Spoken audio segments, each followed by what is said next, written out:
Today we're continuing to look at Zechariah, and we see in Zechariah that it's an interesting book because the prophet has a lot of visions. And again, this happened at about the same time when Daniel was having his visions that are also well known. We didn't have a lot of people with visions up to now. It was kind of sprinkled here and there with the prophets, before, but usually they were more directed at something happening at that time.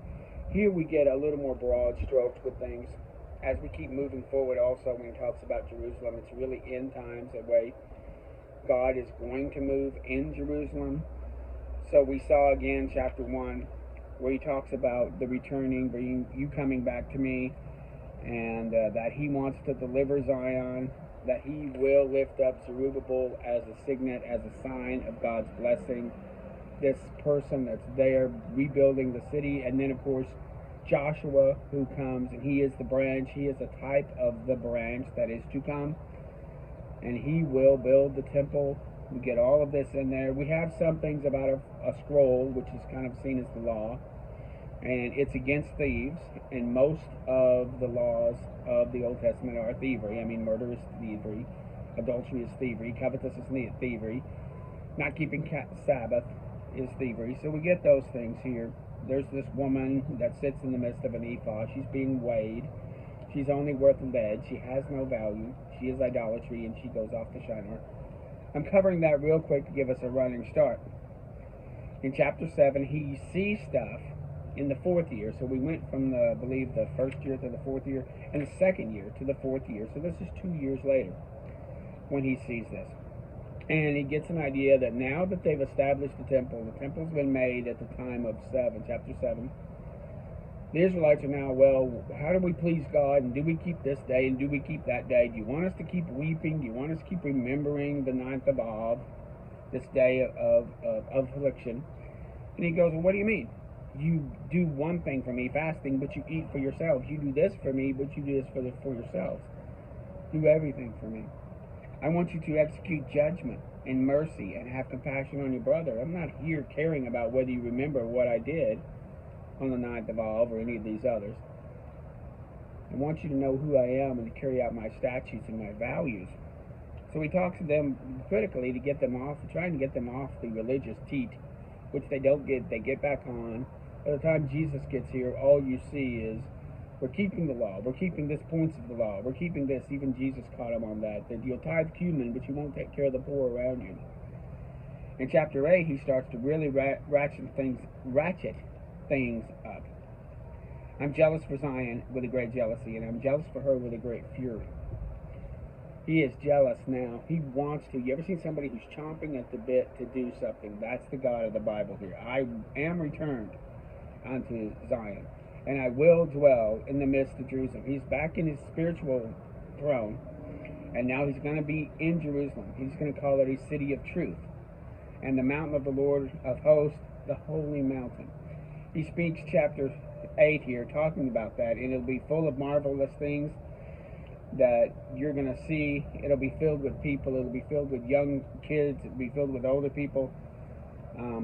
Thus saith the Lord of hosts, let your hands be strong, ye that hear in that day, at the words by the mouth of the prophets. For before these days there was no hire of a man, no hire of a beast, because of the affliction, because of the desolation, because of the affliction, there was no one here. There was no structure, there was no economy, there was no standards, but God is going to bring all that back. Now I will not be unto the residue of this people as in former days. He's going to change his mode. Just like he was against them. He was for them, then they turned against him so far, he turned against them. Now he's going to flip the switch and be for them. And he stays for them. And you get some of this is, he's talking about how that he's going to be for them. For the seed shall be prosperous, the vine shall give her fruit. It has come to pass that as you were a curse among the heathen, O house of Judah and house of Israel, so I will save you, and ye shall be a blessing. Right now, people are not seeing Israel as a blessing. But here, through God, they will see them as a blessing. There's other scriptures that says that they will find a Jew and get along his coattails and say, let us go with you. Go to your place of your God. That's just how wonderful this God is.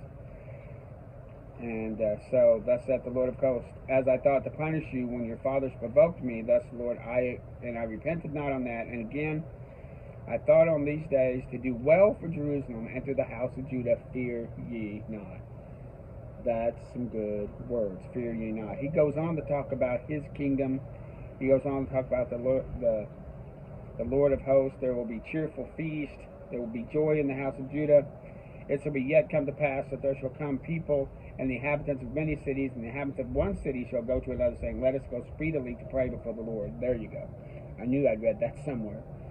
That there will be people saying, let's go speedily. Come on, let's go. Put it in second gear. Let's get to the house of your Lord. And many people and strong nations shall come and seek the Lord of hosts in Jerusalem. This is going to be the place where people come. And we're looking at this more as a future end times. People never came to Jerusalem for Messiah. If anything, Jerusalem became a place of mercantilism, of marketing. It became, the feast days became like Christmas. People didn't show up because they loved God. They showed up because either they had to or they wanted to trade and make some serious money. The burden of the Lord is in Damascus. He talks about the enemies of Jerusalem here. He talks about how Tyrus has made a stronghold and heaped up silver as dust and gold in the cities, but the Lord shall cast her out and smite her power in the sea. This was a city that was out by the sea that did a lot of mercantilism, did a lot of fishing. God's going to smite it. God takes down all the nations around. You'll notice that even now there's no really strong nation over there except for Israel in that geographical area. So it's interesting. It talks about Askelon shall see it and fear, Gaza shall see it and be sorrowful, Ekron shall be ashamed.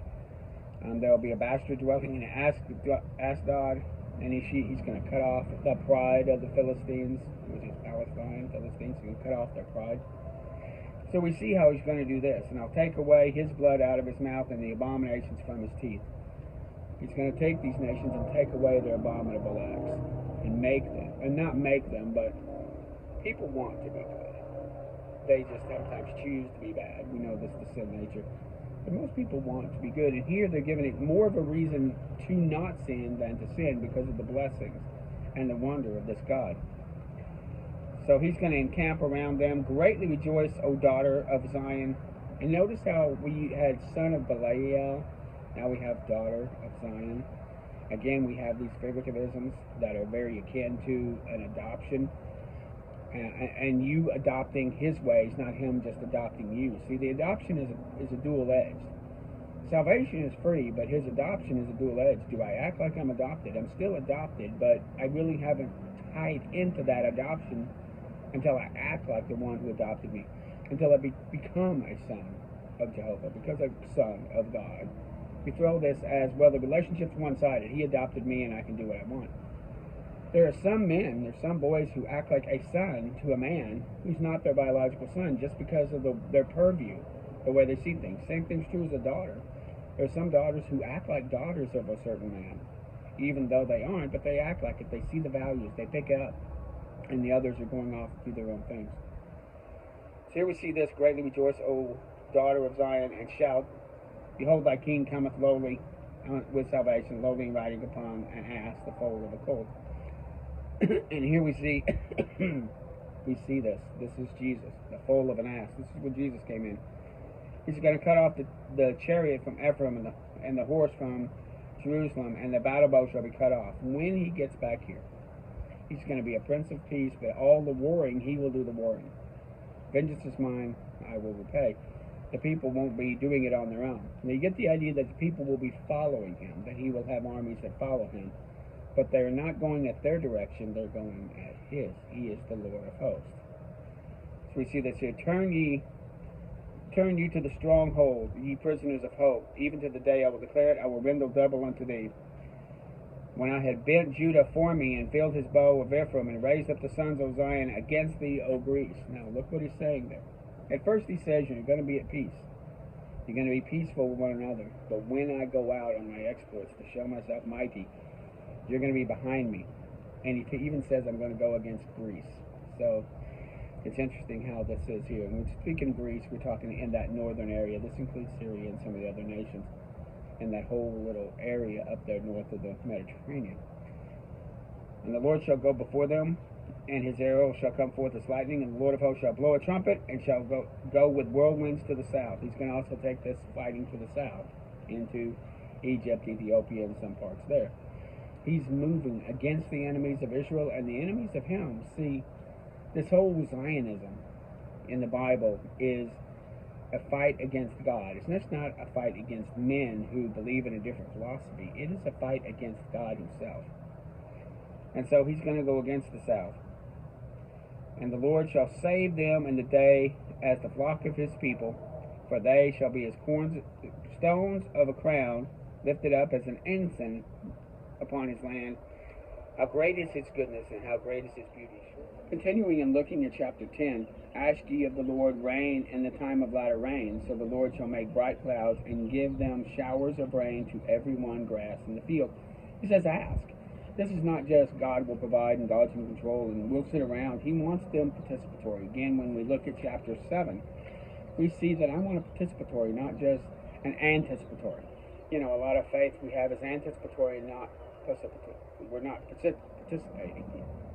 So here he's got this. The idols have spoken vanity, and the diviners have seen a lie and have told false dreams. They comfort in vain. The idea that you've got false shepherds here, you've got false ones, and you've got idolatry. You've got all these things going on, even at that time. Even with the restructuring and the rebuilding of Jerusalem, we're finding this is there. And we know later Nehemiah notices this when he goes away and comes back. And the people have gone to trading on the Sabbath. They're just profaning the law of God. And so I will strengthen the house of Judah, and I will save the house of Joseph. And I will bring them again to the place. For I will have mercy upon them, and they shall be as though I had not cast them out. He's going to erase the bad years. Again, we had Amos talking about going to replace what the cankerworm had eaten. Here we have this, where I'm going to make it as if we had never left. And that's how good. This is good, giving God. Ephraim shall rejoice. Yea, their children shall see it and be glad, their hearts will rejoice. I will hiss for them. I will, whistle for them. I will bring them, the idea of a father calling the children out of the fields or something. And I will bring them out of the land of Egypt and gather them out of Syria, and I shall bring them into the land of Gilead and Lebanon, and place shall not be found for them. There will be so many coming in. And he shall pass through the sea with affliction, and shall smite the waves of the sea. He is deep and mighty, and the pride of Assyria shall be brought down. He uses the forces of nature to bring down the pride of Assyria. And I will strengthen them in the Lord, and they shall walk up and down in his name. See, we toss that out. I try to be very careful when I say, in the name of the Lord now. When I read how holy this name is, we toss it out too infrequently. We need to be careful, but we're walking down as if we were the Lord, walking down. Open the doors, Lebanon, that the fire may devour thy cedars. Here is Israel now turning on her enemies, and God will have them turn on their enemies, because either your enemies will dominate you, or you will have to dominate your enemies. We saw this even going back to Joshua and Jericho. God had sent them in, and Moses took care of Bashan and took care of Shihon. He had to take care of those nations. Here we have them. Howl, fir tree, for the cedar is fallen, because the mighty are spoiled. Howl, ye oaks of Bashan. There is a voice of howling in the shepherds, for the glory is spoiled. You've got this howling going on, this weeping of them, these moving against their enemies. Now remember, these are their enemies that want to destroy them. And God is turning against, and it's his enemies, by the way. Israel was never meant to be just by themselves, standing for God and just fighting it out. God took it personally. Remember when Jesus asked Saul of Tarsus, why do you persecute me? You're not persecuting these people, you're persecuting me. And so he sees that here. Thus saith the Lord, feed the flock of the slaughter. And this is very sad stuff. He says that. I mean, it is sad if you're them. He considers them like flock that are made for slaughter. You had flock that was made for shearing, but you did have a certain flock that was made just for eating. And so these are for slaughter. Whose possessions slay them, and hold themselves not guilty, and they that sell, saying, blessed be the Lord, for I am rich. See, they hold themselves not guilty. It's not that he doesn't hold them guilty. They're not guilty. I'm blessing the Lord, and I'm doing this and that. I will no more pity the inhabitants of the land, saith the Lord, for lo, I will deliver every man unto his neighbor's hand, and into the hand of his king. He's not going to take pity on these people. He's had taken pity, and I'm going to bring back Jerusalem. I'm going to bring back my law. But we see there's a point of no return with God. We saw that with Assyria. We saw that with Babylon. Now we're seeing it here. He's not going to have pity. This is something we've seen in the Old Testament several times. I will feed the flock of the slaughter, even you, O poor of the flock. And I said I took 2 staves. This is interesting. These staves are like these long pieces of wood that a shepherd would use, maybe with the crook even. It's called a stave.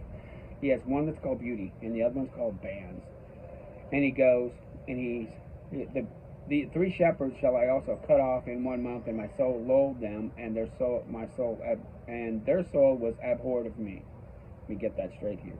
He loathed them, but their souls were abhorred of him. They hated him, so therefore he's turning, and he's going to get rid of them. He talks against that.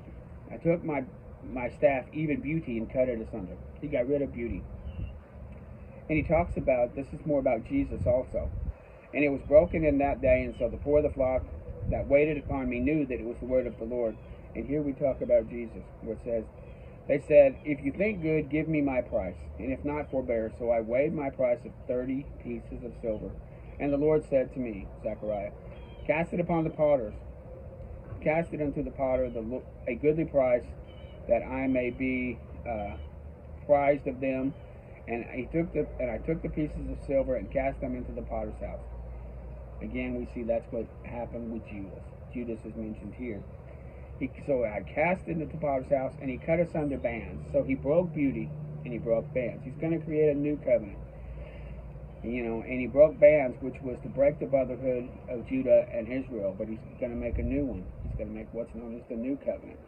The old covenant has not passed away yet. There's certain things filtering through, but its effectiveness will be gone. But he's going to make a new one. And I will raise up a shepherd in that day, which shall not visit upon those that are cut off, neither shall seek the young, neither shall seek the broken. And he's going to bring up a bad shepherd, a shepherd that's not going to take care of it. Woe to this idle shepherd. This could be an implication of the Antichrist. We think the Antichrist comes up by accident, and yet here we get the idea that maybe doesn't. Woe to the idle shepherd that leaves the flock. The sword shall be upon his arm, and upon his right eye. His arm shall be dried up, and his right eye shall be darkened. You get the idea that God is behind the scenes working in the end times. It's not like, oh, the Antichrist rose up, how horrible. Oh, the beast come up, how horrible.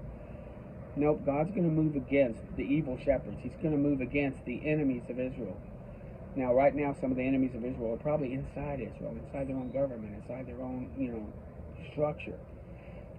Israel has not yet called out for Yeshua, has not yet called out for Yahweh, has not yet called out for their God. So we see God moving behind the scenes to set up this kingdom for this coming king. And so that's what we're seeing here. And we move on to finish the rest of this book. But we see how he went from turn to me and I'm establishing Israel to now what Israel is going to be in the future, things to look for. He also did some backwards shadowing, if you will, back to the destruction of the stave, beauty and bands. And they're both, one of them was Messiah, the first coming of the Messiah when he was sold for silver. The other one is the destruction of the usefulness of the law for righteousness. So we see that here. It's really kind of wonderful. It's really kind of deep. But I'm learning so much, and I hope you are too. Read it for yourself. It's really good.